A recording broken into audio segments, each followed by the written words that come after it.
Let me ask you this. When you hear the phrase workplace culture, what comes to mind? Posters on the wall? A list of company values no one remembers? Free snacks in the office? The truth is, culture is none of that. Culture is what people actually do every day. It's the way decisions get made, the way problems get solved, the way people treat each other when no one's watching. And it's often the difference between a company that thrives and one that fades away. Now, building a great culture can feel almost impossible. But here's the twist. The best lessons about culture don't just come from Silicon Valley. They come from history. Let me take you on a little journey. In the 18th century Haiti, a man named Toussaint Louverture rose from slavery to lead a revolution. His genius wasn't just on the battlefield, it was in shaping culture. He made shocking rules, like forbidding officers from keeping mistresses. Why?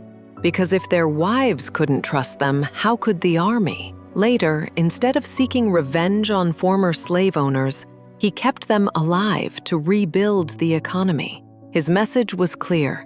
Prosperity matters more than revenge. That's culture in action.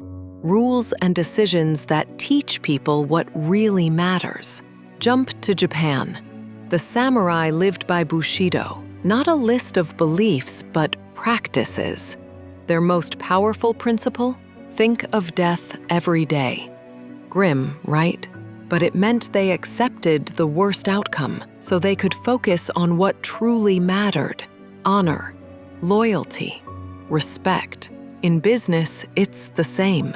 Accept the possibility of failure, and suddenly you stop worrying about competition and start asking, am I proud of this product? Would I want to work here myself? Or take Shaka Senghor. At 19, he went to prison for second-degree murder. Inside, he became a gang leader. But instead of sinking deeper into violence, he And then there's Genghis Khan. History remembers him as a conqueror, but few realize he built one of the most inclusive cultures of his time. He rewarded talent over birthright, welcomed outsiders, and even married tribes into his empire.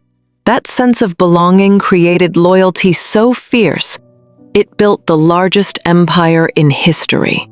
Companies today, like Frontier Communications, have taken similar steps, tearing down class barriers inside the workplace, rewarding loyalty, and demanding commitment to the mission. So what do we learn from all this? That culture isn't about slogans. It's about actions. It's about aligning who you are as a leader with the kind of company you want to build. If you're authentic, if you design rituals and rules that reinforce your values, if you make the tough decisions that send a clear message, your culture will stick. And no matter what, two things always matter: trust and loyalty. Without trust, bad news breaks a team apart.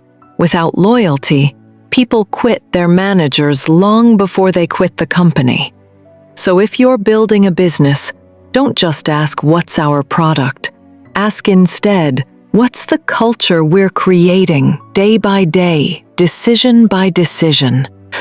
Because in the end, products may change, markets may shift, but culture is what lasts.